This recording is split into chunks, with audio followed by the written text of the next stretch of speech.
Can Samsung TVs be repaired? Yes. Samsung TVs can be repaired depending on the type of issue and the availability of replacement parts. Common problems like screen issues, power failures, audio problems, and software glitches can often be fixed by a professional technician or through DIY troubleshooting. However, severe screen damage may not always be cost-effective to repair. 1. Common Samsung TV issues that can be repaired.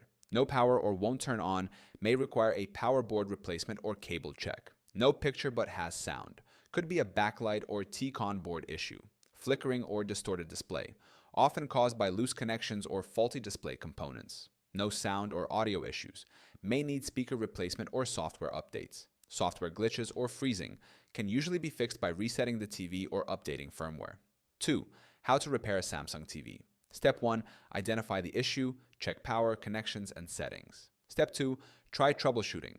Restart the TV, check cables, update software. Step 3. Perform a factory reset if the issue is software related. Step 4. Contact Samsung support for warranty service or authorized repair centers. Step 5. If needed, hire a professional to replace faulty parts like the power board, LED strips, or main board. 3. When is a Samsung TV not worth repairing? Severe screen damage, cracks, or dead pixels is often too expensive to fix. Older models may no longer have replacement parts available.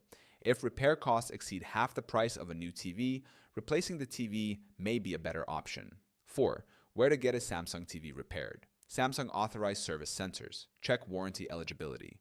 Local TV repair shops for out-of-warranty fixes. DIY repair with replacement parts for tech-savvy users. Retailer protection plans, if purchased with extended coverage. Samsung TVs can be repaired, but the cost and feasibility depend on the issue. Troubleshooting, checking warranty coverage, and comparing repair costs can help determine whether to fix or replace the TV.